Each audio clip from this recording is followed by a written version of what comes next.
So I apparently am naturally prone to getting head injuries. Everything from falling down the stairs to getting hit in the head during a soccer game to getting a concussion for a video game. You name it, my head has experienced it. But before I get into it, let me mention what I am drawing. So today I'm using gouache to paint a lovely scenic background with some orca whales because, you know, every artist used to want to be a marine biologist and no one can change my mind on that. And I am actually using the Five Below gouache set, and I will let you know how that went at the end of the video. Ever since I was a kid, I can wholeheartedly say that I fall headfirst into any dangerous situation. In fact, one of my earliest memories I have is of me crying on the kitchen counter with my parents frantically trying to fix a head injury I got from falling out of bed and hitting my head on the corner of a dresser. I consequently got a black eye, and now I have a dent in my head from the incident.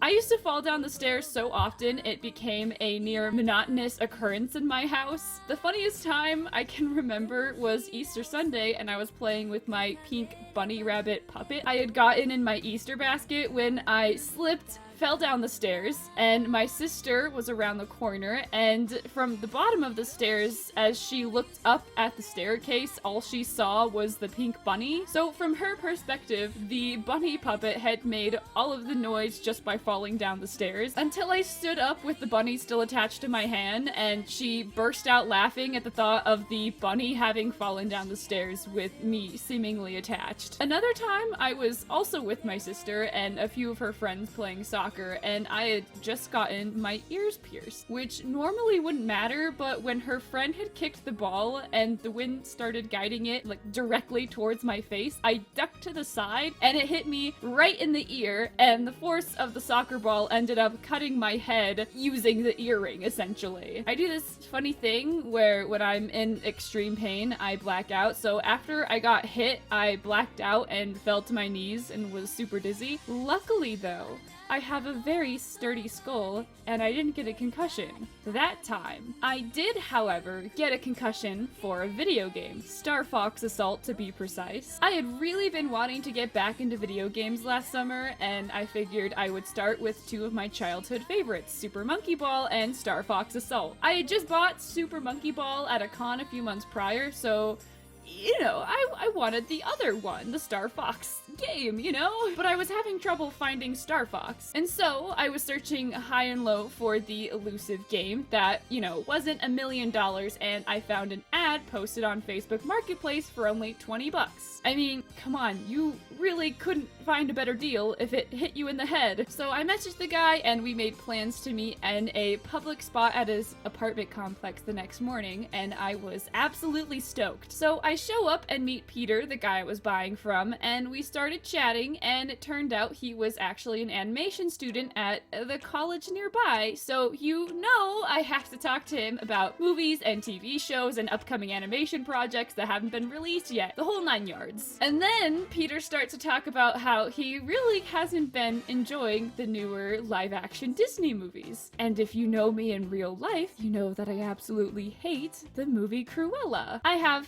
an entire near hour-long video about it, and if you so much as hint at the fact that you might not like a Disney live-action remake in my vicinity, you've essentially doomed yourself to a 2-hour-long hell where I get way too upset and intense about something that literally doesn't matter. So Peter had doomed himself to that hell, and my fury and hatred was essentially just spewing out at this point. And as we were talking, the sun was beating down on us, and I hadn't had any water that day yet since it was so early. And I can't be 100% sure, and you'll find out why later, but I'm like 90% certain that the combination of getting way too excited and intense about Cruella and animation, mixed with not having had any water and standing for the duration of the conversation, had started to make me feel woozy, to say the least. Luckily, there is a table and a bench in the shade just a few steps away, so we sat down, but I still wasn't feeling the best. And thinking back and comparing it to a different experience, I think it might have been heat exhaustion.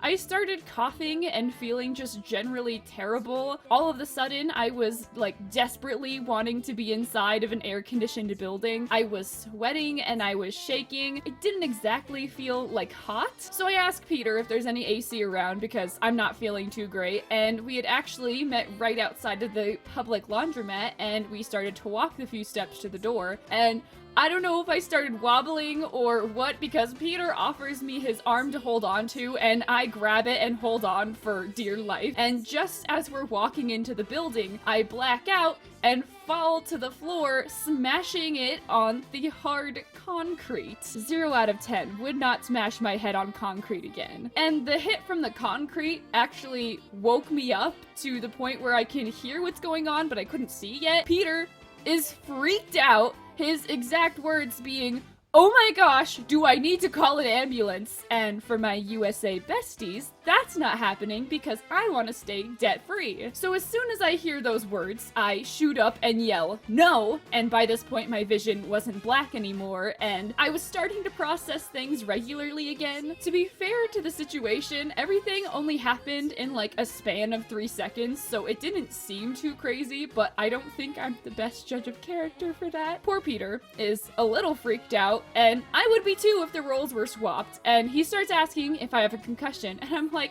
no, I didn't even black out for that long. To which Peter pulls out his phone and looks up concussion symptoms and what to do if you think someone has a concussion. Meanwhile, I'm chugging water from the water fountain, and our once very detail-oriented conversation turns into basic questions, which at the time I didn't think anything of, but the questions turned from stuff like, what are your thoughts on special effects on animation, to how many siblings do you have, and are you confused? And now that last question, I said yes to, because I was confused about why I fainted. Not like my whereabouts and things, but you know, I was just confused about why I fainted, because that had never happened to me before. And then Peter asked me other basic questions and circled back to it again, to which I said yes again. And at this point, I was really wanting to go home, but I had driven to the meetup spot, and me and Peter didn't think it was such a great idea for me to be driving. So I try calling the various friends and family in the area, but I don't get a response, to which Peter offers to drive me home, and I am a crime show girly, so there is no way I was going to get into a car with a stranger, no matter how good intentioned they were. So I make one last call to a girl I had literally met twice before who was dating a family friend, and she came and scooped me up and took me home. Hi, Emily. I love you.